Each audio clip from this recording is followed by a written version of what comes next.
बारामतीला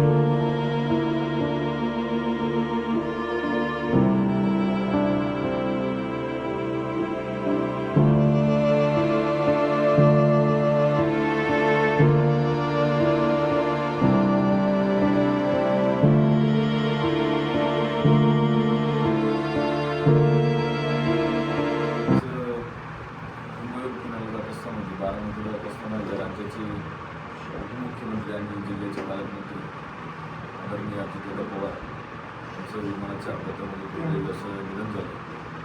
खरं तर ही बातमी जेव्हा समजली तेव्हा अतिशय विश्वासच बसला नाही अशी वेदनादायक बातमी होती. ज्या व्यक्तिमत्वानं संबंध पुणे जिल्ह्यामध्ये आज 15-20 वर्ष जनहिताचे निर्णय घेत असताना मनापासून समाजाला वेळ दिला आणि ही समाजासाठीच वेळ देत असताना आज प्रवास करत असताना त्यांचा दुर्दैवी मृत्यू असा झालेला आहे. या मृत्यू झाल्याने संपूर्ण पुणे जिल्ह्यामध्ये शोककळा पसरलेली आहे. आम्ही सर्व राजकीय ग्रामस्थ उंचवडे ग्रामस्थ आदरणीय दीपक शेटावटी आणि सर्व आम्ही नेतेमंडळी या ठिकाणी अजितदादा पवार यांना पूर्ण श्रद्धांजली समर्पित करण्यासाठी त्या ठिकाणी जमलेलो आहोत. खरं तर नेता होणं सोपं नाही हे आजच्या दुर्दैवी अपघातानं स्पष्ट होतं आहे. तर समाजासाठी देह झिजवावा लागतो, समाजासाठी वेळ द्यावा लागतो आणि अशाच प्रकारच्या या दुर्घटनेनं पुन्हा एकदा अधोरेखित झालं. कारण मी समाजसेवेला व्रत हाती घेतलेली माणसं आहेत. आज पुणे जिल्ह्यामध्ये अनेक त्यांचे लोकहिताचे निर्णय जर आपण पाहिले तरी जनमानसाच्या मनामध्ये भर करणारे व्यक्तिमत्व होतं. असं या व्यक्तिमत्वाचं जाण्यानं संपूर्ण पुणे जिल्हा राजुरी गावासह संपूर्ण गावाची शोककळा पसरलेली आहे. आणि सर्व राजुरीकर मंडळी त्यांच्या प्रति सद्भावना व्यक्त करून भावपूर्ण श्रद्धांजली समर्पित करत आहेत. महाराष्ट्र राज्याचे उपमुख्यमंत्री आणि जिल्ह्याचे पालकमंत्री आदरणीय अजितदादा पवार यांचा दुर्दैवी मृत्यू झाला. मला सकाळी कळल्या म्हणजे पण मला माहिती नव्हतं. 10 किलोमीटर मी घरी घेऊन मला प्रसाद सांगायला आला. पण तशी बाईट सुरुवातीला नव्हती.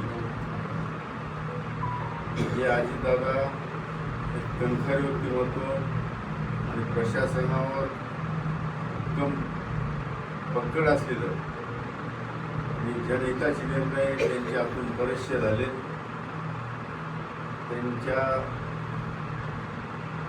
ज्या काय असतील ते कुणी कार्यकर्ते गेले, जनहिताचं काम घेऊन कुठल्याही पक्षाचे गेले तरी अजितदादा ते काम पाहून तातडीनं ते मार्गी लावायचं काम अजितदादा करायचे.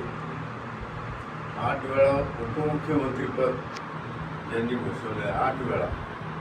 आणि ते काम करीत असताना संपूर्ण महाराष्ट्रावर त्यांची पकड होती की कुठल्याही तालुक्यात जिल्ह्यात गेल्यानंतर त्या परिसरातील सर्वपक्षीय लोक दादांना भेटायला जायचे. कारण दादा त्याचं नाव दादा तसेच दादा होते. याचा अनुभव मला अगदी जवळून आलेला आहे. माझे दादांचे संबंध फार जवळचे होते. आधी कधी मी फोन केला, बोला दीपकराव म्हणजे, आणि आत्ता मध्येच 4-6 महिन्यापूर्वी मला आता पुरीला आले होते. बाबरावचं MSCBचं उद्घाटनाच्या कार्यक्रमाला आले होते. तिथं विचारलं, मला PAने फोन केला. दादा विचारतात तिथं जवळ आलं राजूच्या मी नाही आली म्हणून माझी तब्येतच नाही बरी, मला काय मला मृत्यू वाढलेलं आहे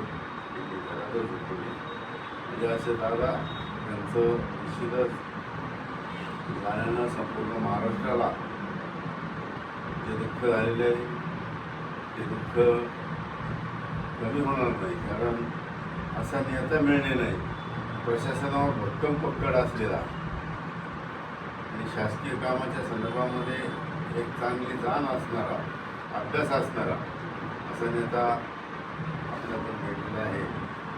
आणि ते योगायोग असा का सभेलाच चालले होते बारामती, म्हणजे त्यांचं गाव बारामती आणि बारामतीतच ही घटना घडावा ही फार दुर्दैवी गोष्ट आहे. आजही संपूर्ण महाराष्ट्र तिकडं उठलेलं आहे.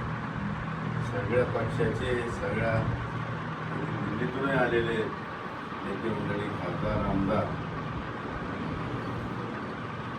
आणि पवारसाहेबही मला वाटतं ॲडमिट आहेत त्यांच्या तब्येतीमुळे.